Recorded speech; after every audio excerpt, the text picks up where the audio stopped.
Hello everyone, welcome back to JKSSB simplified. I hope you all are doing fine. तो आज का हमारा जो एजेंडा है, एजेंडा को डिस्कस करने से पहले मैं आपको बता दूं कि हम कर क्या रहे हैं एक्चुअली में। तो हम ना न्यूमेरिकल एबिलिटी की सीरीज़ शुरू की है हमने। तो उसमें हमने क्या किया है, चलो आज देख लेते हैं हमने आज तक क्या किया है। तो ना न्यूमेरिकल एबिलिटी में हमने अभी तक परसेंटेज सारा का सारा पढ़ लिया है। परसेंटेज के बाद हम अब पढ़ेंगे आगे जो भी हमारे अगला वीडियो रहने वाला है वो प्रॉफिट एंड लॉस पे होगा, फिर रेशियो प्रोपोर्शन और लास्ट तक पार्टनरशिप। इसी क्रोनोलॉजी में हम पढ़ेंगे। अगर हमारे पास टाइम रहता है तो हम फिर परमुटेशन, कम्बिनेशन, प्रोबेबिलिटी और मेंसुरेशन भी पढ़ने की कोशिश करेंगे। तो अगर आपको जानना है मेरे बारे में कि मैं कौन हूँ तो आप पॉज करके देख सकते हो। ठीक है, चले चलते हैं आज के एजेंडा के ऊपर। तो एजेंडा ये है कि अब हम पढ़ने वाले हैं करंट अफेयर्स। करंट अफेयर्स को इस तरह से पढ़ेंगे हम कि आपको भी पढ़ने में मज़ा आए, इसलिए हमने करंट अफेयर सिंप्लीफाइड का नाम रख रखा है, इस सीरीज़ का नाम रखा है। जिस तरह से हमारा न्यूमेरिकल एबिलिटी का इनिशिएटिव है उसी तरह से अब हम करंट अफेयर्स लेके आने वाले हैं इस। तो उसमें उस सिलसिले में सबसे पहले क्या होगा ना, सबसे पहले आज मैं आपको बेस्ट 200 करंट अफेयर्स पिछले 6 महीने के पढ़ाने वाला हूँ। जो लास्ट के 6 मंथ्स के 200 करंट अफेयर्स हैं इंपॉर्टेंट, जो मेरे को लगता है कि ये बेस्ट हैं, तो वो मैं पढ़ाने वाला हूँ जुलाई से दिसंबर महीने के। इसके पीछे का रीज़न यही है कि जिन लोगों का 2 से 3 महीने के बाद कोई एग्ज़ाम है या फिर अभी 1-2 महीने के बाद एग्ज़ाम है तो उनके लिए ये बहुत ज़्यादा इंपॉर्टेंट हो जाती है। और जिन लोगों ने कुछ भी ना पढ़ा हो, एटलीस्ट उनको ये तो पता हो कि लास्ट 6 मंथ में क्या हुआ है, तो उसमें ये 200 करंट अफेयर्स का पता होना ज़रूरी है। एक्चुअली ये मैंने कहीं से उठाए नहीं है, ये मैंने खुद फ़िल्टर आउट करके उससे पहले मैं आपको समझा दूँ, बता दूँ एक्चुअली कि यार ये सब वीडियोस बनाना एंड एडिट करना, उसके बाद कंटेंट ढूंढना, ये आज तक मैंने किया नहीं था। ठीक है, तो ये पहली बार मैं कर रहा हूँ, तो बहुत ज़्यादा मेहनत लग रही है मेरी। तो आई एक्सपेक्ट कि आप भी बहुत सीरियस होके इन चीज़ों को पढ़ो और इसका फ़ायदा उठाओ, इस सीरीज़ का फ़ायदा उठाओ। तो ठीक है, चले चलते हैं। जो ये 200 की बेस्ट करंट अफेयर्स हैं लास्ट 6 मंथ्स की, इसके बाद मैं क्या करूँगा कि मैं जनवरी 2026 मतलब इस साल के जो 15 जन तक जो करंट अफेयर होंगे उसके ऊपर एक वीडियो लाऊंगा, बेस्ट करंट अफेयर रहेगी वो भी। और उसके बाद मैं वीकली बेसिस पे इंपॉर्टेंट करंट अफेयर्स को अपलोड करता रहूँगा। ठीक है, वो हर वीक अब होने वाला है, तो वो कंटिन्यू रहेगी मेरी सीरीज़। तो चलो आज के सीरीज़ के ऊपर चलते हैं। आज हम क्या डिस्कस करने वाले हैं, ठीक है। तो इस सीरीज़ का पहला क्वेश्चन रहने वाला है, ये है कि मल्टीनेशनल एक्सरसाइज ओशन स्काई किस कंट्री में होस्ट हुई थी। ठीक है, तो देखो इसका आंसर है स्पेन। तो स्पेन में हुई थी, मल्टीनेशनल है, तो हमारे लिए क्यों इंपॉर्टेंट है। देखो क्या हुआ था ना, इस एक्सरसाइज में क्या हुआ था कि एक नॉन नेटो कंट्री है ना, वो पहली बार इस एक्सरसाइज में पार्ट ली है। और वो नॉन नेटो कंट्री कौन है, हाँ आप अच्छा गेस कर रहे हो, वो इंडिया है। तो इसलिए हमारे लिए बहुत ज़्यादा इंपॉर्टेंट हो जाती है। ठीक है, दूसरा क्वेश्चन क्या है, दूसरा क्वेश्चन है ये है कि who was announced as 53rd chief justice of India. देखिए ठीक है, तो पहले आपको पता होना चाहिए कि जो चीफ जस्टिस ऑफ इंडिया रहते हैं ना, उनको अपॉइंट कौन करता है, उनको अपॉइंट करते हैं हमारे प्रेसिडेंट। ठीक है, और CGI जिसको हम चीफ जस्टिस ऑफ इंडिया बोलते हैं, ये हमारे कॉन्स्टिट्यूशन के आर्टिकल 124 में मैंशनड है। ठीक है, ओके। तो इस क्वेश्चन का जो आंसर है, जो हमारे 54th chief justice of India बने हैं ना, वो बने हैं हमारे जस्टिस सूर्यकांत जी। ठीक है, ये हमारे 53rd है। तो जो ये है ना जस्टिस भूषण आर गवाई जी, तो ये हमारे 52nd chief justice of India थे। और जस्टिस संजीव खन्ना जो है ये हमारे 51st थे। ठीक है, ठीक है। इसी सीरीज़ का तीसरा क्वेश्चन ये है कि जो लखनऊ क्या है, लखनऊ हमारी यूपी की कैपिटल है। तो was recently designated as a member of UNESCO. UNESCO का हेडक्वार्टर कहाँ है, पेरिस में है। ठीक है, UNESCO creative cities network in which creative field, क्या होता है ना, यूनेस्को की जो क्रिएटिव सिटी नेटवर्क होते हैं ना, इसमें बहुत सारी फील्ड्स हैं जिसमें सिटीज़ को, जो अर्बन सिटीज़ हो उनको डेजिग्नेट किया जाता है। तो बहुत सारी फील्ड हैं, जैसे म्यूज़िक हो गया, क्राफ्ट हो गया, लिटरेचर हो गया, गैस्ट्रोनॉमी हो गया, इसके अलावा और भी फील्ड्स हैं। लेकिन इसमें इंपॉर्टेंट बात यह है कि पहली बार इस साल क्या हुआ ना, जो आर्किटेक्चर है ना, हमारा आर्किटेक्चर को भी इसमें ऐड कर दिया गया है। ठीक है, बहुत सारी फील्ड्स थी, उसी फील्ड्स में आर्किटेक्चर को भी ऐड कर दिया गया है। और जो लखनऊ है ना, लखनऊ को गैस्ट्रोनॉमी के लिए डेजिग्नेट किया गया है। ठीक है, और इंडिया की कितनी सिटीज़ हैं अलग अलग फील्ड्स में यूनेस्को की क्रिएटिव सिटीज़ नेटवर्क में, तो ये आपको पता होना चाहिए। 8 सिटीज़ हैं इंडिया की जो यूनेस्को क्रिएटिव सिटी नेटवर्क में हैं। ठीक है, चलो अगला क्वेश्चन करते हैं, जो है चौथा question. Which city is scheduled to host major international maritime events exercise Milan, Milan बोलो या मिलान बोलो, ठीक है, कोई एक ही बात है। एक्सरसाइज मिलन है क्या यार? ये ना एक मल्टीनेशनल नेवल एक्सरसाइज है, बहुत सारी कंट्रीज़ इसमें पार्टिसिपेट करती हैं। तो ये पूछता है कि जो 2026 में होने वाली है ना, ये कहाँ होने वाली है? ये हमारे विशाखापट्टनम में होने वाली है 2026 में। तो इससे पहले कब हुई थी? देखो, इससे पहले आपको पता होना चाहिए जो ये एक्सरसाइज है ना, ये बाई एनुअल है। बाई एनुअल का मतलब यही होता है कि ये 2 साल में एक बार आती है, ठीक है। तो 2024 में कब आई थी? 2024 में कहाँ आई थी, सॉरी, ये भी इंडिया में आई हुई थी, ठीक है, ओके। तो हमारा जो क्वेश्चन 5 है आज का, वो है कि जो ये चुवांगकुट फेस्टिवल है, ठीक है, ये कोई फेस्टिवल है चुवांगकुट, प्रोनाउंसिएशन गलत हो सकती है लेकिन समझने की कोशिश करेंगे। ये किस स्टेट में मेनली सेलिब्रेट की जाती है? तो देखो, पहले तो आप ये मान लो कि ये मणिपुर में सेलिब्रेट किया जाता है चुवांगकुट फेस्टिवल। इसके अलावा जो असम का मशहूर फेस्टिवल है वो है बिहू, नागालैंड का है हॉर्नबिल, आई गेस, हाँ हॉर्नबिल, बहुत बार एग्जाम में भी आता है। और त्रिपुरा का है हमारा खर्ची पूजा करके है, ठीक है, खर्ची पूजा, स्पेलिंग गलत हो सकता है लेकिन आप याद रखेंगे ये खर्ची पूजा है, ओके, ठीक है। जो आज का हमारा 6 क्वेश्चन है वो है कि जो मॉडल यूथ ग्राम सभा है ना, ये इनिशिएटिव है और ये लॉन्च किया था जॉइंटली, किस मिनिस्ट्री ने ये लॉन्च किया था? देखो, मॉडल यूथ ग्राम सभा क्या होता है ना कि मेनली क्या होता है कि 15 से 29 साल के जो नौजवान लोग हैं ना, वो रूरल इंडिया में, रूरल जो गाँव है वहाँ पर डिसीजन मेकिंग में पार्टिसिपेट करते हैं, ठीक है। तो ये कौन सी मिनिस्ट्री का इनिशिएटिव है? ये है मिनिस्ट्री ऑफ पंचायती राज का। देखो, ग्राम सभा से ही आप गेस कर सकते हो कि ये पंचायती राज तो रहेगी, उसके बाद यूथ है तो एजुकेशन और मिनिस्ट्री ऑफ ट्राइबल अफेयर्स, ठीक है। तो ये हमारा क्वेश्चन बी था, इसमें ज़्यादा कुछ पढ़ने वाला नहीं था, ओके ओके। तो 7th क्वेश्चन जो है ना, ये बहुत ज़्यादा इंपॉर्टेंट क्वेश्चन है। क्यों है ये? कि यहाँ पे लिखा गया है कि which of the following wetlands has designated as India's 94 Ramsar site, ठीक है। तो पहले ना रामसर के बारे में बात कर लेते हैं। जो रामसर कन्वेंशन है ना, ये क्या हुआ था कि ये इंटरनेशनल ट्रेटी थी जो अडॉप्ट हुई थी 1971 में, ठीक है। रामसर कन्वेंशन की बात हो रही है और ये ट्रेटी उसके लिए थी कि to promote the conservation and wise use of wetland, wetland का वाइज यूज़ के लिए, वाइज यूज़ ऑफ वेटलैंड के लिए ये ट्रेटी साइन हुई थी 1971 में।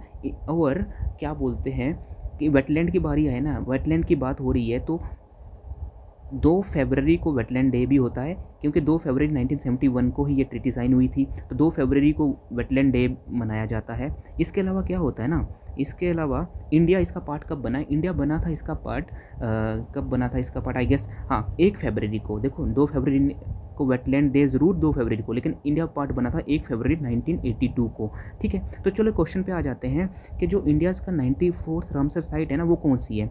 तो हमारी जो इंडिया की 94th साइट है ना, वो है हमारी वो है गोगाबिल लेक, ठीक है। ये बिहार में है गोगाबिल लेक, वहाँ पे ये हमारी 94th है। तो 94th अगर ये है, एक्चुअली हमारे आज की डेट में आज क्या है 15 जैन है ना, तो आज पूरी 96 रामसर साइट है। तो 94th अगर गोगाबिल लेक है तो 95th कौन है और 96th कौन है, ठीक है। तो 95th जो हमारी है ना, वो है कोपरा रिजर्वायर, ठीक है, ये छत्तीसगढ़ में है कोपरा। उसके बाद जो राजस्थान में 96th है वो है सिलीसर, ठीक है, सिलीसर जो है वो राजस्थान में है, वो 96th है, ठीक है।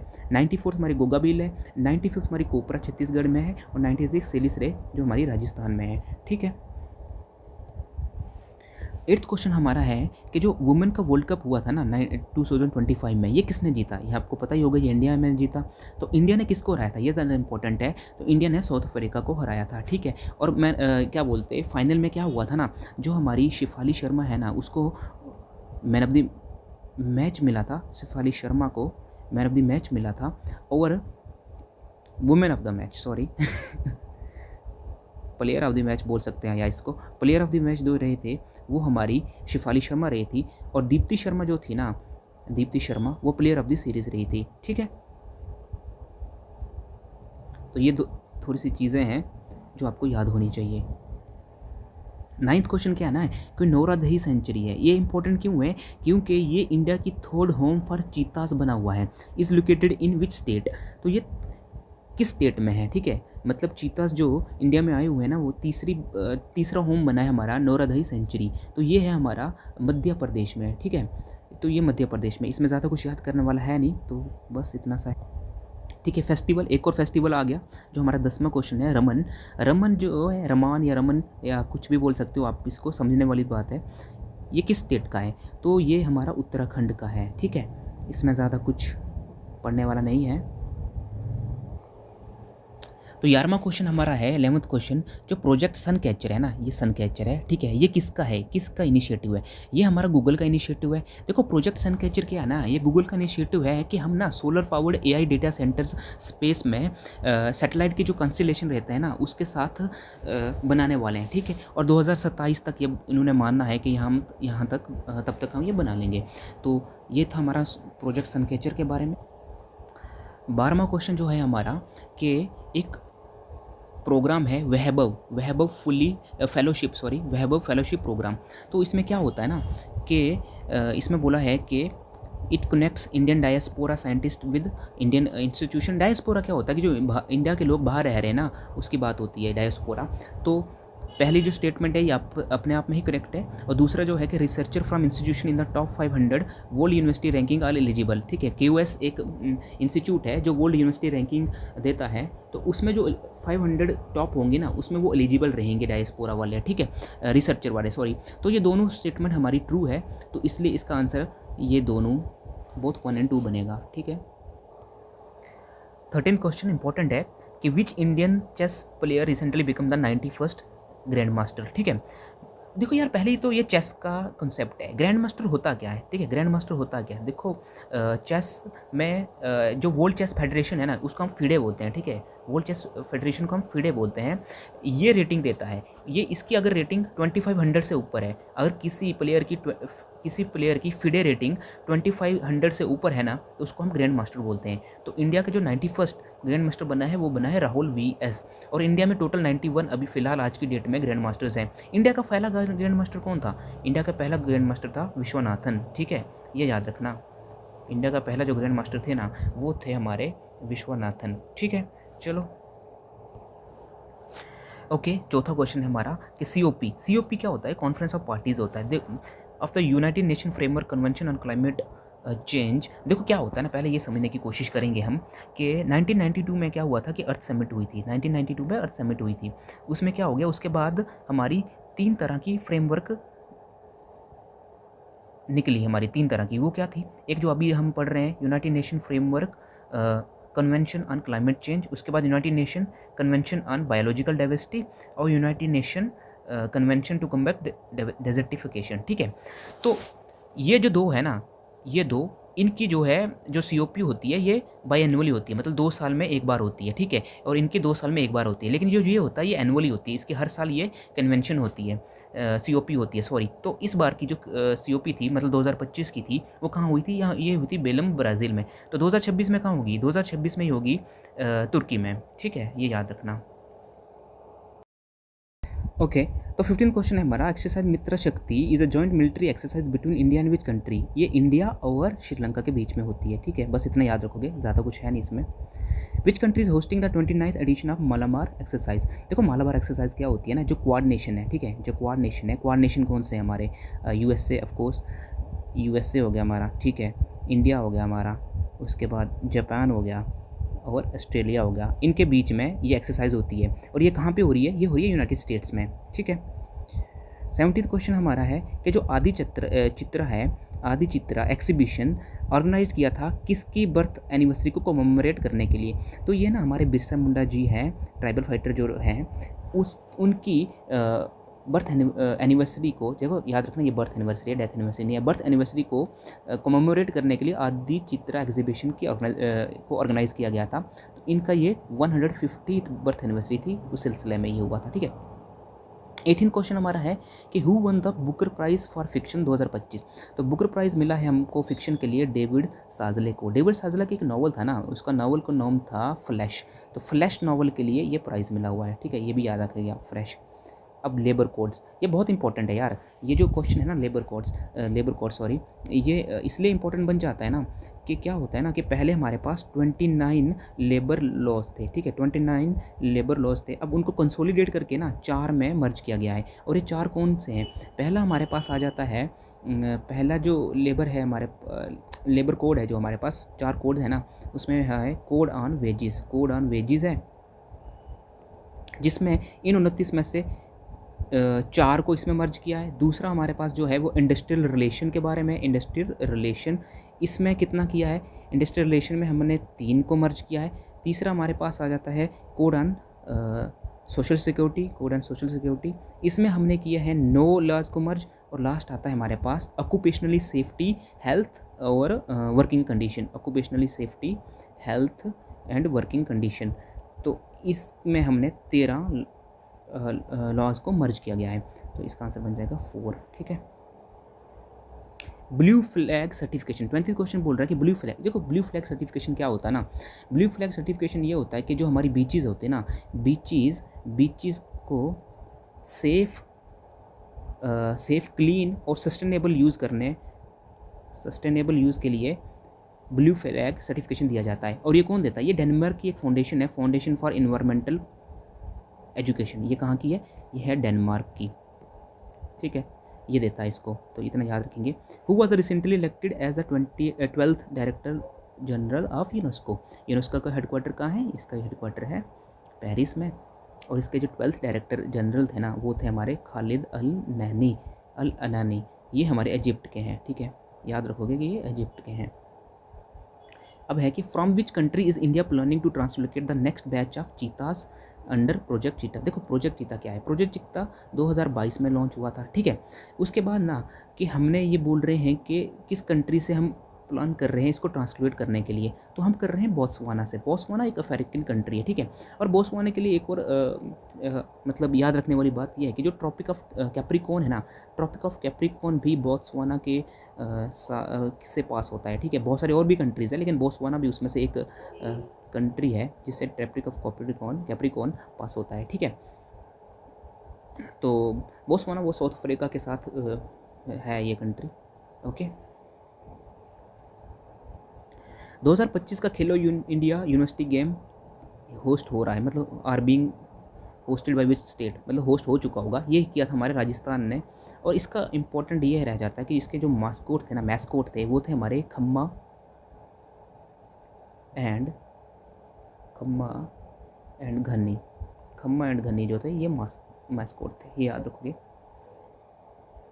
24th क्वेश्चन है कि विच 2 traditional Lepcha musical instruments from Sikkim. अच्छा, इसलिए ये इंपॉर्टेंट है क्योंकि सिक्किम से बहुत कम इंस्ट्रूमेंट्स या बहुत कम ऐसे चीज़ें हैं जो जीआई टैग के लिए जिनको जीआई टैग मिलता है, तो इसलिए हम पढ़ रहे हैं कि लेप्चा म्यूजिकल इंस्ट्रूमेंट हैं, 2 हैं, तो ये कौन कौन से हैं जिनके लिए इनको जीआई टैग मिला है, ठीक है। तो ये है हमारे पुमटोंग पुलिट और टुंग बुक, इनको याद रखोगे, ठीक है। नेक्स्ट हम पढ़ेंगे कि एक्सरसाइज गरुड़ 25, मतलब गरुड़ है 2025 होंगे इसलिए 25 लिखा। Is a bilateral exercise between India and which country. ये इंडिया और फ्रांस के बीच में है, ठीक है। यार इसके अलावा 1-2 एक्सरसाइज और है जो थोड़ी दिन पहले न्यूज़ में थी, जैसे अजय वॉरियर, ठीक है। अजय वॉरियर होती है इंडिया और यूके के बीच में, ठीक है, इंडिया और यूके के बीच में। दूसरी इंपॉर्टेंट है हमारी सूर्य किरण, ठीक है, सूर्य किरण ये होती है हमारी इंडिया और नेपाल के बीच में, ठीक, ओके। नेक्स्ट क्वेश्चन इंपॉर्टेंट है कि जो chairman of the 16 finance commission, देखो हमारा आर्टिकल 280 जो है वो फाइनेंस कमीशन की बात करता है, ठीक है, इतना याद रखेंगे। आर्टिकल 280 फाइनेंस कमीशन की बात करता है। अब क्या हुआ ना, अब हमारे जो नए फाइनेंस कमीशन बने हुए ना, पहले कौन थे? पहले थे हमारे एनके सिंह। अब कौन बने? अरविंद पनागराय। ये अपनी रिपोर्ट लाएंगे, फाइनेंस कमीशन की जो रिपोर्ट आएगी ना वो वैलिड होगी कब से? अप्रैल 1, 2026 से लेके 31 मार्च 2031 तक, ठीक है, ओके। अगला क्वेश्चन हमारा है कि following statement regarding the Indira Gandhi peace prize के बारे में कौन सी ठीक है। देखो इंदिरा गांधी पीस प्राइज़ में क्या होता है ना, एक मॉनेटरी अवार्ड अब 25 लाख दिया जाता है, ठीक है, ये ठीक है। और बोलता है कि it is awarded only to individual and not to organization, ये बिल्कुल गलत है, ये ऑर्गेनाइजेशन को भी मिलता है, ठीक है, इसलिए गलत रहेगा वन ओनली। अगर यहाँ पे एंड ऑर्गेनाइजेशन होता तो ये भी ठीक होता। ओके, 28 क्वेश्चन है कि who has become the 26 grand master women grand master of India. देखो ग्रैंड मास्टर के बारे में हमने पहले भी बोला था, आज की डेट में इंडिया में 91 ग्रैंड मास्टर है, तो ये बनी थी हमारी सरयायू वेलपुला, ठीक है, सरयायू वेलपुला। और ये दिव्या देशमुख जो है ना, इसने जो वर्ल्ड कप होता है, ठीक है, फिडे वर्ल्ड कप जीता हुआ है, याद रखना दिव्या देशमुख ने 2025 में फिडे का वर्ल्ड कप जीता है, ठीक है। ओके, 29th क्वेश्चन है कि which of the following current full members of the Colombo security conclave. देखो यार बस याद रखना है आपको कि कौन से करंट फुल मेंबर्स हैं, इसमें इंडिया भी है, ठीक है, सी होगा वैसे, इंडिया, श्रीलंका, मालदीव्स, मॉरिशस, बांग्लादेश, ये जो थे ना, ये पहले 5, ये तो पहले ही से थे इसमें। अभी रिसेंटली सेशल भी इसमें ऐड हुआ है, ठीक है, सेशल भी ऐड होने की वजह से ये 6 हो गए, इसलिए ये न्यूज़ में था, इसलिए ये इंपॉर्टेंट हो जाता है। अगर पूछा जाएगा कौन रिसेंटली एडेड हुआ है तो वो सेशल था। ओके, देखो यार 30 क्वेश्चन बोल रहा है कि इंडिया का एक इनिशिएटिव है जिसमें एस्पायरेशनल ब्लॉक्स कितने हैं, ठीक है। हमारे ना इंडिया में आपको पता होना चाहिए कि हमारे इंडिया में 500 एस्पायरेशनल ब्लॉक्स है। वहीं अगर एस्पायरेशनल डिस्ट्रिक्ट की बात की जाए तो डिस्ट्रिक्ट हमारे पास कितने हैं एस्पायरेशनल, ये हमारे पास 112 हैं। 31st क्वेश्चन है, फैक्चुअल है, who was one of the gold medal winner for India in the women division. देखो वुमेन में एक गोल्ड मेडल मिला था बॉक्सिंग के लिए, वो मिला था हमें, किसने दिया था, निखत जरीन ने दिया था, ठीक है, तो इसको याद रखेंगे, निखत जरीन बॉक्सिंग में बहुत बड़ा नाम है, अच्छा कर रही है हमारी लड़की। 34 क्वेश्चन बोल रहा है कि which country hosted 20th G20 leader summit. देखो इस बार ना G20 कहाँ हुआ था, साउथ अफ्रीका में हुआ था, ठीक है। तो देखो G20 में क्या होता है ना, इसका आंसर साउथ अफ्रीका ही आएगा। G20 में क्या होता है ना, ट्रॉइका होता है, TROIKA, ट्रॉइका। ट्रॉइका का मतलब क्या होता है ना, कि जो प्रेसिडेंसी होती है ना वो ट्रॉइका सपोर्ट करती है। ट्रॉइका में क्या रहते हैं, एक तो प्रीवियस मतलब पिछले साल कहाँ पर हुई थी G20, करंट इस साल कहाँ हो रही है, और फ्यूचर आगे कहाँ होगी, ठीक है। तो उनमें ये 3 कंट्रीज़ रहती है जो डिसाइड करती हैं, अब प्रेसिडेंसी को सपोर्ट करती हैं, सॉरी। तो इसमें क्या हुआ गया, पिछले साल हुई थी हमारी ब्राज़ील में, ठीक है, तो इस साल होगी हमारी साउथ अफ्रीका में हुई, और अगले साल जो होगी वो होगी यूनाइटेड स्टेट्स में, ठीक है। संगाई फेस्टिवल, संगाई फेस्टिवल, देखो ये जो संगाई फेस्टिवल है ना, ये भी मणिपुर का फेस्टिवल है। पहले भी हमने पहले ऊपर चवांग फेस्टिवल करके कुछ पढ़ा था ना, तो ये भी जो मणिपुर का संगाई फेस्टिवल है ना, ये भी मणिपुर का है। नागालैंड का जैसे मैंने पहले भी बताया था हॉर्नबिल है, असम का बिहू है, त्रिपुरा का खर्ची है, ठीक है। अगला क्वेश्चन है कि which country one it's 4th Davis cup title in 2025। देखो यार ये तो इटली ने जीता, लेकिन डेविस कप होता क्या है यार, डेविस कप ना टेनिस का टूर्नामेंट होता है, ठीक है। तो ये टेनिस का टूर्नामेंट किसने जीता, इटली ने जीता। आगे है कि what is the name of the campaign launched by ICC and UNICEF during the ICC women cricket world cup to promote equal opportunity for. देखो इसका आंसर है प्रॉमिस टू चिल्ड्रन, ठीक है। आपको पता है कि इस जो 2025 का ICC का वुमेन वर्ल्ड कप हुआ था वो कहाँ पे हुआ था, it was jointly hosted by India and Sri Lanka. और जीता किसने था, जीता इंडिया ने था, जो हमने ऊपर भी पढ़ा था। और शेफाली वर्मा जो थी वो हमारी क्या बनी थी, प्लेयर ऑफ द मैच बनी थी, और प्लेयर ऑफ द टूर्नामेंट बनी थी हमारी दीप्ति शर्मा। देखो जो यूनिसेफ है ना, यूनिसेफ का जो हेडक्वार्टर है ना, वो हेडक्वार्टर है यूनिसेफ का न्यूयॉर्क में, और ICC का हेडक्वार्टर है हमारा UAE में, ठीक है, दुबई में, अबू धाबी में। एक सेकंड, UAE में है या दुबई में है, एक सेकंड, इसका दुबई में है, ठीक है। ओके, बहुत इंपॉर्टेंट क्वेश्चन है ये वाला कि कौन सा सफिक्स यूज़ करेंगे UPI handles of SEBI registered intermediary as per the new rule. देखो ये जो सुफिक्स है ये वैलिड होगा, ठीक है। आपने देखा होगा जैसे फ़ोनपे पे अगर किसी को पेमेंट करते हैं आप, तो लास्ट में जैसे फ़ोनपे का YBL आ जाता है या फिर कुछ भी आ जाता है, @एक्सिस बैंक आ जाता है, इस तरह से, है ना। तो क्या होता है ना कि सेबी के रजिस्टर्ड जो इंटरमीडियरीज है ना, जैसे आप कहीं पे स्टॉक मार्केट में जाके डीमेट अकाउंट खोलते हैं, जैसे ब्रोकरेज हो गए ज़ीरोधा या ग्रो में, वहाँ पे अगर आप पेमेंट कर रहे होते हैं ना, तो लास्ट में अगर @ वैलिड नहीं था पहले, अब @वैलिड आ जाएगा। इससे क्या होगा कि आपको पता चल जाएगा कि जो आपकी पेमेंट हो रही है ना, वो सेबी के साथ रजिस्टर्ड इंटरमीडियरी है, उसमें ही आप पेमेंट कर रहे हो और आपकी पेमेंट जो है वो सेफ़ है। तो इसका आंसर वैलिड होगा, ना कि सेफ़ होगा। अगला क्वेश्चन क्या है, आत्मनिर्भरता इन पल्सेस की स्कीम है, वो ड्यूरेशन क्या है उसकी। देखो यार, ये जो आत्मनिर्भरता इन पल्सेस है ना, ये जो हमारा पिछले साल का बजट था ना, मतलब इस फाइनेंशियल ईयर का 2025-26 फाइनेंशियल ईयर का जो बजट था ना, उसमें ये अनाउंस हुई थी। तो इसकी ड्यूरेशन है 2025 से 2031, तो इतना याद रखेंगे आप। और ये इंपॉर्टेंट है क्योंकि ये जो अभी बजट हुआ ही है हमारा, उस मतलब 1 साल होने वाले उस बजट को, तो उसमें ये अनाउंस हुई थी। ठीक है, अगला क्वेश्चन कि किस स्टेट के टूरिज्म डिपार्टमेंट को ग्लोबल टूरिज्म अवार्ड 2025। देखो, अगर कोई ग्लोबल टूरिज्म अवार्ड है ना, तो देखो किसी स्टेट को अगर कोई हमारी इंडिया, देखो हमारे स्टेट्स को अवार्ड्स मिलते रहते हैं, लेकिन कोई ग्लोबली अवार्ड मिल रहा है, एक अवार्ड जो ग्लोबली रिकॉग्नाइज्ड है, तब वो क्वेश्चन ज़्यादा इंपॉर्टेंट हो जाता है। तो ये हमारी स्टेट थी आंध्र प्रदेश। ठीक है, आंध्र प्रदेश को क्या मिला है, ग्लोबल टूरिज्म अवार्ड। 39 क्वेश्चन बहुत इंपॉर्टेंट है। जो payment regulatory board was established in place of which following. देखो इसका आंसर तो ये आएगा, board for payment of settlement system supervision की जगह पेमेंट रेगुलेटरी बोर्ड आया हुआ है। क्या होता है ना कि जो ये पेमेंट रेगुलेटरी बोर्ड है ना, इसमें क्या होता है कि ये आरबीआई में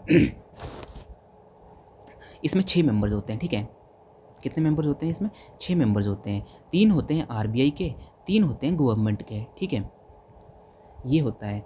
और जो चेयरमैन होता है ना, जो हमारा चेयरमैन होता है वो आरबीआई से होता है। ठीक है, जो इसकी मीटिंग होती है ना, कि साल में कम से कम 2 बार मीटिंग तो होनी चाहिए, 2 टाइम्स ए ईयर। ठीक है, मीटिंग होनी ही चाहिए। और इसका जो कोरम है, कोरम मतलब अगर मीटिंग हो रही है ना, तो मीटिंग में कम से कम कितने बंदे होने चाहिए, तो उसका जो कोरम होता है ना, वो कोरम होना चाहिए 3 मेंबर्स का। ठीक है, तो इतना सा याद रखना आप। The India EFTA free trade agreement officially called the, जो 40th क्वेश्चन है, इंडिया EFTA क्या है, जो यूरोपियन फ्री ट्रेड एग्रीमेंट बोलते हैं इसको। Officially called the trade and economic partnership agreement includes which countries. देखो बहुत इंपॉर्टेंट क्वेश्चन है, इसकी जो ना शॉर्ट एक्रोनिम मैंने याद रखा था, SLIM, स्लिम। ठीक है, स्लिम नहीं, स्लिन, SLIN, स्लिन। तो स्लिन कंट्री कौन सी है, तो ये वाली है, स्विट्ज़रलैंड, लिचनस्टेन, आइसलैंड और नॉर्वे। इस तरह से याद रखते हो, पहले S फिर LIN। ठीक है, 45th क्वेश्चन दोबारा से करते हैं कि एक्सरसाइज कोंकण जो है वो किसके बीच में कंडक्ट हुई थी। ये कंडक्ट हुई थी इंडिया और यूनाइटेड किंगडम के बीच में। ओके, 47 क्वेश्चन है कि which campaign was launched by union finance minister Nirmala Sitharaman to help citizen claim unclaim financial assets. देखो अनक्लेम्ड फाइनेंशियल एसेट क्या होता है, पहले आप समझो ना। पहले क्या होता है कि अगर आपका अकाउंट बैंक में है, ठीक है, अगर आपका खाता बैंक में है, अगर आप 2 साल तक उसको चला नहीं रहे हो ना, वो बिल्कुल इनएक्टिव है ना, तो 2 साल के बाद वो क्या हो जाएगा, वो डोरमेंट हो जाता है। ठीक है, 2 साल के बाद वो डोरमेंट हो जाता है। और उसमें पड़े हुए पैसे, अगर उसमें उस खाते में पैसे हैं ना, अगर वो 10 साल तक आप उसको क्लेम नहीं करते ना, कितने साल तक, 10 साल तक क्लेम नहीं करते ना, तो वो अनक्लेम्ड कहलाते हैं। ठीक है, वो क्या कहलाते हैं, अनक्लेम्ड डिपॉजिट कहलाते हैं। तो क्या होता है ना, जो पैसे होते हैं ना, ये 10 साल के बाद जो अनक्लेम्ड हो गए ना, वो आरबीआई का DEAF फंड होता है, उसमें चले जाते हैं, डिपॉजिटर एजुकेशन अवेयरनेस फंड। ठीक है, उसमें चले जाते हैं। तो एक स्कीम लॉन्च की गई है कि ऐसा अगर आपका पैसा है जो DEAF फंड में चला गया है या अनक्लेम्ड है, तो उसको किस तरह से आप दोबारा हासिल कर सकते हैं। तो उसके अवेयरनेस के लिए निर्मला सीतारमण मैडम ने क्या किया था, आपकी पूंजी आपका अधिकार कैंपेन लॉन्च किया था। एक और फेस्टिवल आ गया, मेरा हुआ चोंगपा फेस्टिवल। देखो यार, ये भी मणिपुर का है। मणिपुर के फेस्टिवल में जानबूझ के ला रहा हूँ क्योंकि मणिपुर बहुत न्यूज़ में रहा है, बहुत ज़्यादा रूम। आपको पता होगा कि जो मणिपुर के सिचुएशन थी इस अभी तक कैसी है, तो उसके चक्कर में ये जो फेस्टिवल मणिपुर के हैं ये ज़्यादा इंपॉर्टेंट हो जाते हैं। इसलिए मणिपुर के बहुत सारे इंपॉर्टेंट फेस्टिवल्स जो न्यूज़ में थे वो मैं फ़िल्टर करके इस PDF में लगाया हुआ हूँ। ओके, 44th क्वेश्चन है कि आरबीआई ने परमिट किया है ऑथराइज डीलर को, authorise dealer bank. Authorise dealer bank क्या होते हैं ना, जो फॉरेन एक्सचेंज में डील करते हैं ना, 3 टाइप के होते हैं, AD1, AD2, AD3। ठीक है, हमें इतना डीप में नहीं घुसना है, लेकिन ऐसे समझ लो कि 3 टाइप के ऑथराइज डीलर्स होते हैं जो आरबीआई उनको लाइसेंस देती है, फॉरेन एक्सचेंज में डील करते हैं। अगर आपको बाहर जाना है तो आपको करेंसी एक्सचेंज वगैरह करानी है, तो इन 3 ऑथराइज डीलर्स के पास आप जा सकते हो और ये काम करवा सकते हो। तो क्या होता है ना कि has permitted authorise dealer and their overseas branches to lend Indian rupees to which countries for cross border trade. Cross border trade के लिए इंडियन रुपीज़ को लैंड करने की परमिशन दे दी गई है। तो किस कंट्री में ये होगा? ये होगा भूटान, नेपाल और श्रीलंका में। इंपॉर्टेंट क्वेश्चन है ये। 45th question, Henley passport index में इंडिया का करेंगे? तो इंडिया करेंगे 85th। तो इंडिया का हेनली पासपोर्ट इंडेक्स में सबसे ऊपर है सिंगापुर। सिंगापुर है सबसे ऊपर, ठीक है, एक रैंक है सिंगापुर का। इंडिया का 85th है। और इंडिया क्या कर सकती है ना इसमें कि 57 कंट्रीज़ में वीज़ा फ्री घूम सकती है, ठीक है, इतना याद रखेंगे। 46 क्वेश्चन है कि which is the main venue to be use for the 2030 commonwealth games in Ahmedabad. तो ये अभी तक नरेंद्र मोदी स्टेडियम है, वही अनाउंस हुआ है ऑफिशियली। बाद में क्या होता है बात की बात है, लेकिन आज की डेट में ये है। The we rise initiative was launched by which two organization. देखो वी राइज इनिशिएटिव जो है ना, तो ये हुआ था नीति आयोग के जो वुमेन एंटरप्रेन्योरशिप प्लेटफॉर्म है ना और डीपी वर्ल्ड के बीच में। बस इतना सा याद रखना, ज़्यादा डीप नहीं घुसेंगे इसमें।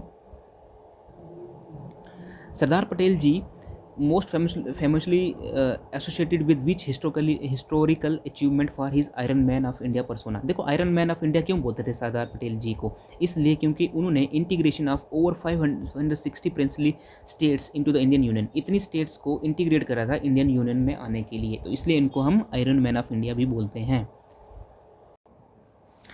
49 क्वेश्चन है कि किसको 2025 का सखाराव प्राइज़ ऑफ फ्रीडम थॉट मिला था? ठीक है, जर्नलिज्म के लिए मिलता है ये अवार्ड। तो ये किसको मिला था हमारे? ये अंद्रेज पोजोकोबोट एंड मजाया अमोगोलोबेली, इनको मिला था, ठीक है, आप इनको याद रखोगे। 50 क्वेश्चन है कि primary objective of skilling for AI readiness. देखो कभी कभी तो सोर लिख देंगे क्वेश्चन में और उसकी फुल फॉर्म, क्योंकि बहुत इंपॉर्टेंट है ये, पीआईबी में बहुत बार आया हुआ है ये। तो CSOAR की फुल फॉर्म होती है स्किलिंग फॉर एआई रेडीनेस। इसका ऑब्जेक्टिव क्या है? इसका ऑब्जेक्टिव है कि जो basic AI literacy for school students and educators, जो टीचर्स रहेंगे और स्कूल स्टूडेंट्स रहेंगे, उनको बेसिक एआई लिटरेसी प्रोवाइड की जाए। 51 बहुत इंपॉर्टेंट है कि the global multi dimensional poverty index है ना, वो रिलीज़ कौन करता है? देखो global multi dimensional poverty index, तो पहले तो ये समझ लेते हैं कि रिलीज़ कौन करता है। ये करता है UNDP और Oxford poverty and human development initiative, ये रिलीज़ करता है। लेकिन क्या होता है ना, global multi dimensional poverty index में 3 पैरामीटर्स होते हैं, ठीक है, 3 पैरामीटर्स होते हैं। कौन कौन से होते हैं? हेल्थ होता है, याद रखोगे, हेल्थ होता है, एजुकेशन होता है और लिविंग स्टैंडर्ड होता है, ठीक है, स्टैंडर्ड ऑफ लिविंग SOL लिख देते हैं। इसके फर्दर इसमें दो डायमेंशन होते हैं, इसमें 3 होती हैं और इसमें कितनी होती है? 3 तो 5 होती हैं, ठीक है,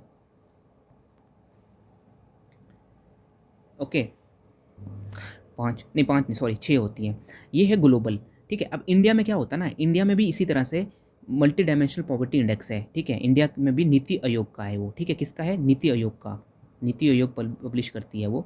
तो उसमें भी यही चीज़ें हैं, हेल्थ, एजुकेशन और स्टैंडर्ड ऑफ लिविंग होती है। लेकिन हेल्थ में क्या होता है ना, उसका हेल्थ में वहाँ पे 2 की जगह 3 डायमेंशन है और तीसरी कौन सी इसमें है?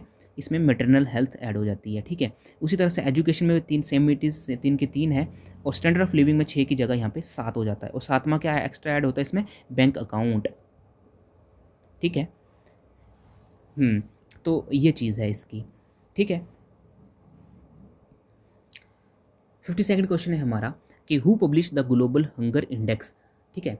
तो जो ग्लोबल हंगर इंडेक्स है ना, उसको पब्लिश कौन करता है? तो इसको पब्लिश करते हैं हमारे concern world wide and well hunger life, ठीक है, वेल हंगर लाइफ। यार ये सही भी है या नहीं है, बट कंसर्न वर्ल्ड वाइड और वेल हंगर लाइफ, हाँ ठीक है, यही इसको पब्लिश करते हैं, ठीक है। अगला क्वेश्चन बोल रहा है कि under the banking laws amendment act how many nominees can a customer point for bank deposit. देखो पहले क्या होता था ना, या 1 या 2 नॉमिनीज होती थी, अब हम क्या कर सकते हैं ना, 4 नॉमिनीज रख सकते हैं अपने बैंक डिपॉजिट्स लॉकर्स में भी, ठीक है। नेक्स्ट क्वेश्चन है हमारा कि किस कंट्री ने 47th आसियान समिट को होस्ट किया। देखो इसका आंसर है हमारा मलेशिया। लेकिन हमें ना इंपॉर्टेंट हो जाता है कि ये पढ़ना कि आसियान कब एस्टेब्लिश्ड हुआ था। आसियान एस्टेब्लिश्ड हुआ था 1967 में, ठीक है। इसमें कितनी कंट्रीज़ है? 11 कंट्रीज़ है। Association of south east Asian nation की जो कंट्रीज़ है ना, उसमें से 11th है। और पहले 10 हुआ करती थी, ठीक है, पहले 10 हुआ करती थी, लेकिन जो 11th है ना, वो हमारी टिमोर लिस्ट है, जो इस बार हमारा आसियान समिट हुआ ना, वहाँ पे टिमोर लिस्टो को भी ऐड कर दिया गया, तो ये 11 बन गई, तो ये हम याद रख सकते हैं। 56 क्वेश्चन है कि इंडिया ने हॉकी, देखो सुल्तान ऑफ जौहर कप, कभी तो यही पूछ देते हैं कि सुल्तान ऑफ जौहर कप किस स्पोर्ट का टूर्नामेंट है, तो ये हॉकी का है। तो इसमें कौन सा अवार्ड जीता इंडिया ने, तो इंडिया ने यहाँ पे सिल्वर अवार्ड जीता, ठीक है। तो फिर बोलोगे आपके सिल्वर अगर इंडिया ने जीते तो गोल्ड किसने जीता, तो गोल्ड हमारा जीता ऑस्ट्रेलिया ने, ठीक है।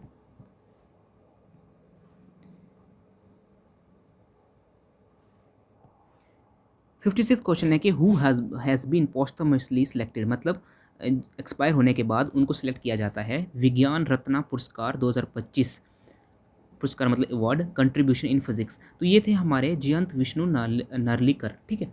तो ध्यान हम थोड़ा इसके बारे में पढ़ लेते हैं कि ये अवार्ड क्या है। ये अवार्ड है कि कंट्री का हाईएस्ट अवार्ड है ये, ठीक है। और ये साइंस टेक्नोलॉजी और इनोवेशन में दिया जाता है। 23 तरह के अवार्ड दिए जाते हैं इसमें, ठीक है। और इसमें क्या होता है ना कि एक तो किस में था, ये फिज़िक्स में अवार्ड मिल गया, ठीक है। पहला अवार्ड हमारा फिज़िक्स में मिल गया। उसके बाद इसका अवार्ड जो रहता है ना, वो दूसरा अवार्ड विज्ञान युवा अवार्ड रहता है, किसमें, विज्ञान रत्न पुरस्कार जो मिल रहा है ना, उसमें एक तो हमारा फिज़िक्स में मिल गया, ठीक है। दूसरा हमारा विज्ञान युवा रहता है, ठीक है। इसके अलावा जो रहता है हमारा विज्ञान टीम, 3 तरह के अवार्ड होते हैं, ठीक है। विज्ञान टीम अवार्ड भी होता है। और जो विज्ञान टीम है ना, ये मिला था हमको अरोमा मिशन के लिए, ठीक है। एक अरोमा मिशन करके कुछ इनिशिएटिव था, उसके लिए ये विज्ञान टीम का अवार्ड मिला गया था। इसी तरह से विज्ञान युवा बहुत सारे यूथ को वो अवार्ड मिला था, तो टोटल 23 अवार्ड्स हैं। 57 क्वेश्चन हमारा है कि ज्ञान भारतम मिशन, ये भी बहुत इंपॉर्टेंट इसलिए बन जाता है कि ये भी बजट में जो 2025-26 का बजट था, उसमें ये इनिशिएटिव को प्रपोज किया गया था मिनिस्ट्री ऑफ कल्चर के द्वारा, ठीक है। और इसका फोकस क्या है, इसका फोकस है कि हमको प्रिजर्व करना है, और प्रिजर्व करके डिजिटाइज करना है, डिसमिनेट करना है। डिसमिनेट मतलब उसको बताना है लोगों को, इंडियाज़ मनुस्क्रिप्ट हेरिटेज, ठीक है। पुराने जो लिखावट है, पुरानी जो भी हमारे पास जिसको टेंजिबल हेरिटेज बोल सकते हैं, लिखी हुई, ठीक है, किताबों में या नोटबुक में, तो उसको हमने प्रिजर्व करके रखना है और प्रिजर्व करके डिजिटाइज करके रखना है। 58 क्वेश्चन है कि थीम क्या थी विजिलेंस अवेयरनेस वीक की। देखो अक्टूबर के लास्ट फोर्टनाइट जो होता है ना, फोर्टनाइट तो नहीं बोल सकते, अक्टूबर के लास्ट वीक में मनाई जाती है ये विजिलेंस अवेयरनेस वीक। तो इसकी जो इस साल की थीम थी वो थी विजिलेंस और शेयर्ड रिस्पॉन्सिबिलिटी। अगला है कि रामोन मगस्य अवार्ड, जो मगस्य अवार्ड है ना, ये रामोन मगस्य अवार्ड ये फिलीपींस देती है। पहले तो ये जान लेते हैं, ये फिलीपींस देती है। इसको ना हम एशिया का नोबेल प्राइज़ भी बोलते हैं, ठीक है, एशिया का नोबेल प्राइज़ भी बोलते हैं इसको। उसके बाद ये 6 कैटेगरीज़ में देते हैं इसको, कितने 6 कैटेगरीज़ में मिलता है ये। और इस बार educate girls, EDUC, educate girls जो राजस्थान बेस्ड है उसने इसको जीता, ठीक है। SCO समिट कहाँ हुआ था इस बार, SCO समिट हुआ था हमारा तियानजिन चाइना में। और एक और बात बता दूँ, SCO में क्या है ना कि 10 कंट्रीज़ हैं, ठीक है, SCO में 10 कंट्रीज़ हैं। 61 क्वेश्चन क्या है कि what is the name of the India's first AI power translator for tribal languages. देखो ट्राइबल लैंग्वेज की बात हुई, और वो लॉन्च किसने किया था, मिनिस्ट्री ऑफ ट्राइबल अफेयर्स की। ये आदिवानी है, ठीक है, आदिवानी है। इसी तरह से एक भाषणी इनिशिएटिव है, ये ट्रांसलेट करता है, ये भी AI बेस्ड है। इंडिया के जो भी 22 शेड्यूल लैंग्वेजेस है ना, उसको ये भाषणी ट्रांसलेटर AI ट्रांसलेटर है, वो उनको ट्रांसलेट करता है। 62 क्वेश्चन, जो इंडिया और US के बीच में एक युद्ध अभ्यास मिलिट्री एक्सरसाइज है, ये कहाँ पे हो रही है, तो आपको याद रखना है ये हो रही है फोर्ट वेन राइट अलास्का में, ठीक है। ज़्यादा कुछ है नहीं इसमें पढ़ने का। बथुकामा फेस्टिवल, ये बहुत इंपॉर्टेंट है, बहुत बार एग्जाम में आया हुआ। बथुकामा फेस्टिवल हमारा है तेलंगाना का, ठीक है। Bathukamma festival is celebrated in Telangana. 64 question भी इंपॉर्टेंट आ जाता है कि हमारे बजट में क्या हुआ था, पिछला जो बजट था हमारा 25-26 का, उसमें FDI लिमिट 74% हुआ करती थी पहले, अब उसको इंक्रीज़ करके 100% कर दिया है कि जो FDI है वो इंश्योरेंस सेक्टर में 74 से 100, पूरा 100% FDI हो सकती है। 65th क्वेश्चन ये है कि what is the name of biggest anti naxal operation conducted in Karregutta hill along Chhattisgarh Telangana border. Telangana Chhattisgarh border पे कैरागेटा हिल्स है, वहाँ पे एंटी नक्सल ऑपरेशन हुआ था, उसको क्या बोलते थे, उसको नाम दिया गया था ऑपरेशन ब्लैक फॉरेस्ट। ठीक है। Which state has launch autumn calendar? देखा, autumn calendar 2025 featuring global artist the cherry blossom festival. Cherry blossom festival किसका है और किस स्टेट ने, एक्चुअली क्वेश्चन ये है कि किस स्टेट ने ऑटम कैलेंडर को लॉन्च किया गया है जिसमें फीचर होता है ग्लोबल आर्टिस्ट और cherry blossom festival. Actually cherry blossom festival Meghalaya का है, बहुत इंपॉर्टेंट है, तो इस क्वेश्चन का आंसर भी उसी तरह से मेघालय हो जाता है। आगा खान अवार्ड, देखो आगा खान अवार्ड दिया हुआ है कि किस में है, आर्किटेक्चर में होता है। ठीक है, आगा खान अवार्ड, ठीक है, इतना सा याद रखना, इसमें ज़्यादा कुछ इंपॉर्टेंट है नहीं याद रखने वाला, बस इतना याद रखना कि आगा खान अवार्ड किसके रिलेटेड है, ये आर्किटेक्चर में दिया जाता है। 68 क्वेश्चन है हमारा कि GST 2.0 स्लैब जो है उसने लग्जरी और सिन गुड्स, जैसे सिन गुड्स क्या हो गए, जैसे सिगरेट हो गया, पान मसाला हो गया, उस के ऊपर कितना टैक्स GST की बात की है, उसके ऊपर 40% की बात की गई है। देखो इसमें क्या हुआ ना, प्रीवियस में क्या होता था, 4 स्लैब सिस्टम होता था। पहले जो GST था उसमें 4 स्लैब सिस्टम होता था। ठीक है, 4 स्लैब होती थी। क्या क्या होती थी, 5% की होती थी, 12 की होती थी, 18 की होती थी और 28 की होती थी। अब इसको ना इन्होंने क्या किया दिया, रिप्लेस कर दिया है 3 तरह की स्लैब्स में। 3 तरह की, प्राइमरली 2 तरह की है, वो है हमारी 5%, 18%। लेकिन जो सिन हो गई, सिन मतलब यही सिगरेट, पान मसाला, सिगरेट और ये वगैरह वगैरह, इसमें कितनी है, इसमें 40 है। तो ये आप ये याद रख सकते हैं, इंपॉर्टेंट है ये। Who recently one the Asia cup hockey 2025? देखो ये इंडिया ने जीती थी। जो एशिया कप हॉकी है ना, ये कहाँ हुआ था, ये राजगीर बिहार में हुआ था। ठीक है, राजगीर है जो बिहार में हुआ था, वहाँ पे हुआ था। अगर ये इंडिया ने जीती थी तो हराया किसको था, तो इंडिया ने साउथ कोरिया को हराया था। ठीक है, देखो बायो E3 पॉलिसी बहुत इंपॉर्टेंट है, इसमें आपको कुछ नहीं याद रखना, बस इसका एक्रोनिम याद रखनी है। बायो E3 किसका एक्रोनिम है, ये है इकोनॉमी, इन्वायरमेंट और एम्प्लॉयमेंट का। 71 क्वेश्चन क्यों इंपॉर्टेंट है हमारे लिए, ये इसलिए इंपॉर्टेंट है कि हम बेस्ट डायरेक्टर अवार्ड मिला है ओर्जेनोती सेक्शन में 82nd विनाइस जो इटली में है। विनाइस कहाँ पे है, पूछ सकते हैं कि ये सिटी कहाँ पे, ये इटली में है, फिल्म फेस्टिवल में। ये इसलिए इंपॉर्टेंट है क्योंकि जो इंडिया की अनुपर्णा रॉय है उसको ये वाला best director award in Orizzonti section में मिला हुआ है, तो याद रखोगे आप इसको। 72 क्वेश्चन क्या है, 72nd क्वेश्चन है कि एक्सरसाइज जपाड न्यूज़ में थी। न्यूज़ में क्यों थी, क्योंकि ये न्यूज़ में इसलिए थी क्योंकि ये मल्टीलैटरल मिलिट्री एक्सरसाइज है रशिया में। रशिया आजकल आपको पता है न्यूज़ में है बहुत ज़्यादा, तो इसलिए ये इंपॉर्टेंट हो जाती है। क्या इंपॉर्टेंट हो जाती है, जपाड एक्सरसाइज। 73 क्वेश्चन आप सबको पता होगा, लेकिन सिंस ये इंपॉर्टेंट है तो मेरा यहाँ पे लिखना अनिवार्य था कि 15th vice president of India जो है वो कौन है, तो वो है हमारे CP राधाकृष्णन। ठीक है, हाँ, और हमारे कॉन्स्टिट्यूशन में जो वाइस प्रेसिडेंट के आर्टिकल है ना, वो आर्टिकल 62 से लेकर ये 71 तक है। एक बार आप देख लेना, यहीं तक रहते हैं। तो अगर वाइस प्रेसिडेंट के बारे में पढ़ना होगा आपको तो इन आर्टिकल्स को पढ़ सकते हो। Sahyadri tiger reserve, Sahyadri tiger reserve जो है वो कौन से स्टेट में है, ये महाराष्ट्र में है, बस इतना याद रखोगे। एक्सरसाइज पैसिफिक रीच, ये सिंगापुर में हुई थी। पैसिफिक रीच सिंगापुर में हुई थी, ज़्यादा कुछ नहीं है समझने वाला इसमें, बट इंपॉर्टेंट है, इतना याद रखोगे। 14th edition of India Thailand joint military exercise Maitri, पता नहीं कितनी बार एग्जाम में आया है क्वेश्चन, बहुत बार। इसका एडिशन भी इसलिए लिख दिया है मैंने, 14th edition of India Thailand joint military exercise Maitri, ये कहाँ पे हुई थी, एक्चुअली ये बहुत बार मेघालय, उमरॉय मेघालय में हुई है, तो इस बार भी ये उमरॉय मेघालय में हुई है। Women's hockey Asia cup, men's hockey Asia cup India ने जीता था साउथ कोरिया को हरा के। वुमेन में क्या हुआ, चाइना ने जीता है, और चाइना ने किसको हराया, चाइना ने इंडिया को हराया। ठीक है, which country started the freedom eagle military exercise, सीधा सीधा याद रखना कि फ्रीडम एज मिलिट्री एक्सरसाइज जो है, freedom edge sorry military exercise है वो किस किस कंट्री के बीच में, तो ये USA, साउथ कोरिया और जापान के। The national makhana board was launch in which state, देखो ये इंपॉर्टेंट इसलिए है, ये भी बजट में था, फाइनेंशियल ईयर का जो 2025-26 का बजट था उसमें ये था, तो इसलिए ये बिहार में लॉन्च हुआ था। आप बताओगे कि बजट तो फेब में आता है, आप क्यों ये क्वेश्चन, देखो बजट में ये प्रपोज किया गया था और आगे जो फाइनेंशियल ईयर था हमारा उसके बीच में ये चीज़ें हो रही होती है ना, तो इसलिए ये पहले तो ये बजट में आया है इसलिए ये इंपॉर्टेंट बन जाता है, उसके बाद ये मतलब लॉन्च भी हो चुका है तो इसलिए वो ज़्यादा इंपॉर्टेंट बन चुका है।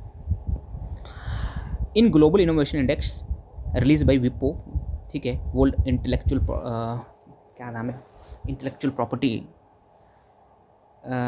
एक सेकेंड, विप्रो का फुल फॉर्म क्या है, वर्ल्ड इंटेलेक्चुअल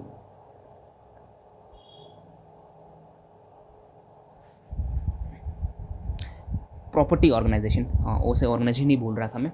तो इसमें क्या हुआ है ना कि इंडिया का कितना रैंक है, इंडिया का 38 है। फर्स्ट किसका है, फर्स्ट है हमारा स्विट्ज़रलैंड का, ठीक है, ओके। अगला क्वेश्चन बोल रहा है कि FIDE grand Swiss tournament for the second consecutive year में किसने जीता, ये वैश्वली रमेश बाबू ने जीता है, ठीक है। देखो पहले मैंने बताया था कि फिडे का एक वर्ल्ड कप होता है, वो किसने जीता था, वो दिव्या देशमुख ने जीता था, ठीक है, वुमेन की बात हो रही है, दिव्या देशमुख ने जीता था। लेकिन ग्रैंड स्विस फिडे की ग्रैंड स्विस टूर्नामेंट किसने जीती थी, वैशाली रमेश बाबू ने जीता था, ठीक है। अंडर द, देखो 82nd क्वेश्चन क्या है, बहुत इंपॉर्टेंट है ये भी, पीएम मित्रा। पहले तो हम पीएम मित्रा का जो फुल एक्रोनिम है ये क्या है, ये इसकी जो फुल फॉर्म है ये है कि प्रधानमंत्री mega integrated textile region and apparel, ठीक है। टेक्सटाइल के रिलेटेड है तो the ministry of textile is a nodal industry, ये तो ठीक हो जाएगा। Mitra park can be green field और ब्राउन फील्ड। देखो ग्रीन फील्ड का मतलब क्या होता है, ग्रीन फील्ड का ये मतलब होता है कि कोई भी मतलब इस केस में क्या लेंगे, पार्क है वो नए सिरे से, बिल्कुल नए सिरे से अगर हम इसको शुरू कर रहे हैं तो उसको हम ग्रीन फील्ड बोलेंगे। ब्राउन फील्ड वो होती है जो पहले से बनी हुई उसके ऊपर हम नया काम करते हैं तो उसको हम ब्राउन फील्ड करते हैं। तो इसका आंसर आ जाएगा बोथ 1 और 2। Under one state one RRB policy effective from 1 May 2000 regional rural banks are were consolidated. देखो 43 पहले आरआरबीज थी, अब वन स्टेट वन आरआरबी की वजह से इसको क्या कर दिया है 43 से 28। जे की बात करें, जे में पहले 2 आरआरबीज हुआ करते थे, क्या क्या, एक इलाकाई देहाती बैंक हुआ करता था, एक जे ग्रामीण बैंक हुआ करता था। अब दोनों को मर्ज करके बन गया है जे ग्रामीण बैंक बन गया है, ठीक है, ये बन चुका है अब। तो क्या होता है ना इसमें एक और बात है, जो आरआरबीज होते हैं ना रीजनल रूरल बैंक्स, देखो बैंक्स को सुपरवाइज कौन कर, बैंक्स को रेगुलेट कौन करता है, बैंक्स को रेगुलेट करता है आरबीआई, हर बैंक को। लेकिन आरआरबीज को क्या करता है, आरआरबीज को रेगुलेट तो आरबीआई करता है, लेकिन सुपरवाइज का मतलब होता है इंस्पेक्शन वगैरह करना। सुपरवाइज कौन करता है, नबार्ड करता है, okay. Which regulatory body launch the स्वागत FI प्लेटफॉर्म। पहले तो स्वागत FI है क्या, वो अगर आप इसकी फुल फॉर्म जानते हो तो आपको इसका आंसर पता होगा। इसका मतलब है कि single window automatic and generalized access for trusted foreign investors. Investor की बात होगी तो वो सेबी ही होता है, तो सेबी आएगा इसका आंसर। 8th क्वेश्चन है कि central zone one the 2025 Dilip trophy after defeating which team in the. देखो सेंट्रल जोन ने दिलीप ट्रॉफी क्या होता है, ये इंडिया का डोमेस्टिक क्रिकेट टूर्नामेंट है, ठीक है, क्रिकेट टूर्नामेंट है ये। पहले तो इसका आंसर जो है ना वो जान लेते हैं। देखो इसका आंसर तो 100 जोन है, लेकिन देखो क्या होता है ना, रणजी ट्रॉफी तो आपको पता है, इंडिया का जो डोमेस्टिक सीजन होता है ना वो किस तरह से शुरू होता है, पहले आता है रणजी ट्रॉफी, ठीक है, ये टेस्ट मैचेस होते हैं। रणजी ट्रॉफी का पूरा टूर्नामेंट खत्म नहीं होता है, आधा रणजी ट्रॉफी के मैचेस होते हैं, उसके बाद उसके बीच में उसके बाद उसको वहीं पे पॉज करते हैं, तो शुरू हो जाता है हमारा सईद मुश्ताक अली ट्रॉफी, ठीक है, सईद स्मैट भी बोलते हैं उसको, सईद मुश्ताक अली ट्रॉफी, ये T20 का होता है, ठीक है, ये खत्म हो जाता है। उसके बाद हमारा आ जाता है विजय हज़ारे, ठीक है, विजय हज़ारे में क्या होता है, ये ODIs होते हैं, ठीक है, 50-50 के होते हैं। उसके बाद दोबारा जो रणजी ट्रॉफी के मैचेस बचे होते हैं ना, तो दोबारा रणजी ट्रॉफी के बचे हुए मैचेस होते हैं, ठीक है। जब ये खत्म हो जाता ना, जब रणजी ट्रॉफी भी कोई जीत जाता ना, रणजी ट्रॉफी वो भी जीत जाता है, उसके बाद हमारा मैच होता है किसका होता है, ईरानी कप का।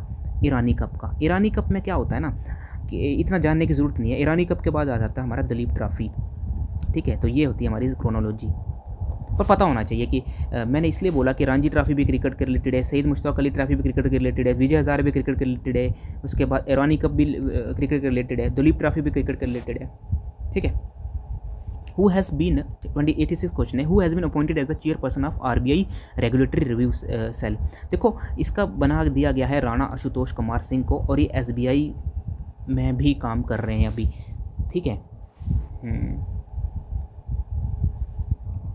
SBI में काम कर रहे हैं, इनफैक्ट ये MD है SBI में, okay. How many grand slam title are there in professional tennis. देखो टेनिस में क्या होता है ना, टेनिस में 4 ग्रैंड स्लैम्स होते हैं। पहले मैं इनकी क्रोनोलॉजी बोल दूंगा, ठीक है। अगर मैंने यहाँ पे टेनिस के किसने जीता वो नहीं लिखा है, ठीक है। अगली वीडियो जो आएगी दूसरा पार्ट, उसमें कौन कौन से प्लेयर ने कौन कौन सा ग्रैंड स्लैम जीता वो भी बता दूंगा, ठीक है। इसमें 4 होते हैं, इसको क्रोनोलॉजी में याद रखना है, ठीक है। जैन फेब के महीने में आएगा हमारा पहला ऑस्ट्रेलियन ओपन। टेनिस की बात हो रही है, टेनिस में 4 ग्रैंड स्लैम होते हैं, तो इसमें सबसे पहले आता है ऑस्ट्रेलियन ओपन, फिर आता है अप्रैल मई में आता है हमारा फ्रेंच ओपन, ठीक है। उसके बाद जुलाई अगस्त में हमारा आता है विम्बलडन होता है हमारा यूके में, ठीक है, विम्बलडन। चौथा आता है हमारा यूएस ओपन, ये सितंबर अक्टूबर में आता है यूएस ओपन। अब किसने जीता, ये किसने जीता, इसमें क्या करना होता है, वुमेन वाले देखने होते हैं और मेल वाले देखने होते हैं, वो मैं अगले पार्ट में आपको सब कुछ बता दूंगा, ठीक है। तो ये चीज़ें होती हैं, इसको क्रोनोलॉजी में याद कर सकते हो आप। ये आते हैं क्वेश्चन इस तरह के। तो 87वां इंपॉर्टेंट क्वेश्चन था। Who has been selected 88th Dadasaheb Phalke award at the 71st national award, ये किसको मिला हुआ है? देखो ये मिला हुआ है हमारे को, दादा साहब फाल्के अवार्ड किसको मिला है? मोहनलाल को मिला हुआ है, बस इतना याद रखो, बस करो इसका। How many UNESCO biosphere reserve R India में कितने यूनेस्को के बायोस्फीयर रिजर्व है? इंडिया में हमारे हैं 13th, पहले 12 हुई करती थी। देखो पता क्या होता क्या है ना, कि इंडिया में जो टोटल बायोस्फीयर रिजर्व है ना, टोटल बायोस्फीयर रिजर्व हमारे पास 18 हैं, लेकिन पहले क्या था ना, MAB, ठीक है। मैप क्या है? मैन एंड बायोस्फीयर, ये यूनेस्को का प्रोग्राम है। उसके अंदर क्या थी, यूनेस्को की जो बायोस्फीयर रिजर्व थी ना, वो हमारे पास 12 ही थी, लेकिन अब एक और ऐड हो गई है, बन गई है 13th। और 13th कौन सी ऐड हुई है? ये हुई है कोल्ड डेजर्ट, जो हिमाचल प्रदेश की है, ये 13th हुई है रिसेंट, तो ये ज़्यादा इंपॉर्टेंट हो जाता है इसलिए। देखो नेक्स्ट क्वेश्चन भी बहुत इंपॉर्टेंट है कि which country become the 8th nation to adopt UPI service. तो 8th क्वेश्चन जो है ये बन गई हमारी कतर। इसको ऐसे याद रखिएगा कि आप अगर कतर में जाते हो वहाँ पे भी UPI यूज़ कर सकते हो। अगला क्वेश्चन है, अग्नि प्राइम मिसाइल की रेंज कितनी है? अग्नि प्राइम मिसाइल की रेंज है हमारी 2000 किलोमीटर, ठीक है। 92 क्वेश्चन है कि which Indian receive the UNP क्या होता है? यूनाइटेड नेशन इन्वायरमेंट प्रोग्राम, जिसका हेडक्वार्टर नैरोबी है। नैरोबी क्या है? नैरोबी जो है वो कीनिया की कैपिटल है, ठीक है। Young champions of the earth award, तो ये मिला है हमारे जिनाली मोदी को। उसके बाद आता है 93rd question, who won the men's Ballon d'Or 2025। तो ये किसको मिला था? ये मिला था हमको ओस्माने दम्बेले को। ये मेंस बैलन डोर क्या होता है? ये वो होता है जिसमें हमको मेंस बैलन डोर वो होता है, देखो ये मेंस में भी मिलता है, वुमेन में मिलता है। मेंस में मिला ये ओस्माने डम्बेले को, मतलब दुनिया का सबसे बेस्ट फुटबॉल प्लेयर, ये हर साल मिलता है। तो इस साल मिला है ओस्माने डेम्बेले को, ठीक है। ये फ्रांस इसको देती है, ठीक है। कौन देता है इसको? फ्रांस देता है। और वुमेन में किसको मिला है? वुमेन में मिला है हमको आइताना बोनमती को, ठीक है। आइताना बोनमती को ये वुमेन में मिला। यार इसके अलावा ना और चीज़ है जो आपको याद रखनी है कि सबसे ज़्यादा बैलन डोर विन किसको मिले हैं? ये मिले हैं मेसी को, ठीक है। किसको मिले हैं? मेसी को 8 बार मिला है। उसके बाद रोनाल्डो को मिले हैं। रोनाल्डो कितने बार मिले हैं? ये मिले हैं 5 बार। 94th क्वेश्चन क्या है कि 10th national Ayurveda day was observe on which date in 2025। देखो 10th नेशनल आयुर्वेदा डे तो पहले से भी मनाया जाता था, लेकिन इस बार क्या हुआ ना कि जब भी धनतेरस आता था ना, उन दिन हमारा आयुर्वेद डे होता था। लेकिन इस साल से क्या किया गया है कि हम आयुर्वेदा डे को एक फिक्स डेट दे देंगे। हमने दे दी 23 सितंबर को नेशनल आयुर्वेदा डे की डेट, ओके, को सेलिब्रेट करेंगे। 23 सितंबर को सेलिब्रेट करेंगे। 95th question, who recently broke Virat Kohli's record by scoring the fastest century in ODIs. Smriti Mandhana, ठीक है। देखो स्मृति मंधाना तो वुमेन है, हमारी बात ये हो रही है कि इंडिया की कोई भी इंडिया का, ये देखो इंडिया की बात हो रही है कि which recently broke Virat Kohli record by scoring the fastest century India के लिए, ठीक है। In India for India, in ODIs for India. तो इंडिया के लिए किसने? पहले कोहली के पास ये रिकॉर्ड था, अब स्मृति मंधाना के पास है। इसने 50 बॉल्स में ही सेंचुरी मार दी। हमारी लड़कियाँ किसी से कम नहीं हैं। 96 क्वेश्चन, एक्सरसाइज हरिमऊ शक्ति is a bilateral military exercise between India and which 2 countries. देखो ये इंडिया और मलेशिया के बीच में, बस इतना सा याद रखो। जो एक्सरसाइज हरिमऊ शक्ति है ना, ये एक्सरसाइज है इंडियन आर्मी और इंडिया के और मलेशिया के बीच में, ठीक है। 97th क्वेश्चन ये है कि which term was selected Oxford word of the year 2025। Oxford word of the year 2025 किसको मिला है? ये मिला मतलब किस वर्ड को मिला है, तो वो वर्ड है हमारा रेज बेट। रेज बेट क्या होता है? देखो यार, रेज बेट वो होता है जैसे हम क्लिक बेट है कि यूट्यूब के ऊपर जो थंबनेल लिखता है कि देख लो यार 5 मिनट में 5 लाख बना सकते हो आप, इस तरह का है, तो आप उस पर क्लिक कर लेते हो इस सोच के साथ कि सच में कुछ मिलेगा इसमें अंदर देखने के लिए। इसी तरह से रेज बेट ये होता है कि यूट्यूब में ही थंबनेल लगा होता है कि यूट्यूब की वीडियो पे थंबनेल लगा होगा, उसमें लिख दिएगा कि मोदी ने मुस्लिमों के साथ ये किया। तो उस तरह से क्या होगा, जो मुस्लिम लोग होंगे ना वो क्या करेंगे कि देखेंगे कि यार देखो मोदी क्या बोल रहा है मुस्लिमों के साथ, तो अंदर की गुस्से वाली भावनाएं निकल जाएगी और उस वीडियो को देखेगी। इसी तरह से कोई मुस्लिम वाला लीडर होगा तो वहाँ पे दिखाया जाएगा कि इस लीडर ने हिंदुओं के साथ ये किया, तो हिंदू वाले लोग क्या करेंगे कि गुस्से में उस वीडियो को देख लेंगे। तो इस तरह से उस मतलब ट्रिक को क्या बोलते हैं, ट्रिक तो नहीं बोलेंगे, उस चीज़ को हम बोलते हैं रेज बेट। ठीक है, देखो एक कोई सुल्तान अजलान शाह कप है, ये भी हॉकी का है। ठीक है, हॉकी का है ये, इसमें इंडिया को मेडल मिला है, लेकिन कौन सा मिला है? Silver medal. अगर इंडिया को सिल्वर मिला है तो गोल्ड किसको मिला होगा? तो गोल्ड मिला है बेल्जियम को, मतलब बेल्जियम ने इंडिया को हराया है। ठीक है, ठीक है, एक्सरसाइजेज बहुत हैं और बहुत इंपॉर्टेंट है, बहुत और भी थी लेकिन जो इंपॉर्टेंट है वही इसमें लाई गई है। एक्सरसाइज इक्वेरन, इक्वेरन किसके बीच में है? इक्वेरन जो एक्सरसाइज है इंडिया और मालदीव्स के बीच में है। ठीक है, ठीक है, आज का आखिरी कि by which year India aim to achieve 20% ethanol blending under the ethanol blending petrol programme. तो वो इंडिया अचीव करना चाहता है 2026 तक। ओके, ठीक है, थैंक यू। तो हमारा जो पार्ट 1 है, तो देखो मैंने अपनी तरफ से बहुत कोशिश की है और इस वीडियो को बनाने में भी आई थिंक 2 घंटे लगे होंगे कि बस शूट करने में। आई थिंक कभी पॉज करो फिर जाके आप देखो कि क्वेश्चन आपने ठीक लिखा है, जो मार्क किया वो ठीक किया है, इस तरह से। तो मैंने अपनी तरफ से बहुत कोशिश की है, तो प्लीज़, और ये तो बस 2 घंटे बनाने में लगी है, उसके बाद अभी मेरे को अपलोड करनी है, ठीक है, एडिट करनी है, उसके बाद कंटेंट ढूंढना होता है ना, हर वीडियो बनाने से पहले कंटेंट ढूंढना है, उसके बाद करना है, और उसके बाद जॉब भी रहती है, तो बहुत बहुत टाइम लग जाता है। और मैं आपसे भी एक्सपेक्ट करता हूँ कि प्लीज़ आप सीरियस हो जाओ और अच्छे से देखो। ये जो 200 करंट अफेयर्स का जो ये वीडियोज़ रहेंगी, 2 पार्ट्स में आएंगी। ये अगर आपको कोई भी करंट अफेयर नहीं पढ़े आपने पिछले 6 महीने में और आप पढ़ना चाहते हो, तो ये 200 मोस्ट इंपॉर्टेंट है और आप एक्सपेक्ट कर सकते हो कि आपके एग्ज़ाम में इनमें से क्वेश्चन आएंगे। तो इसी नोट पे हम ख़त्म करते हैं। ठीक है, मिलते हैं अगले वीडियो में। Take care, bye.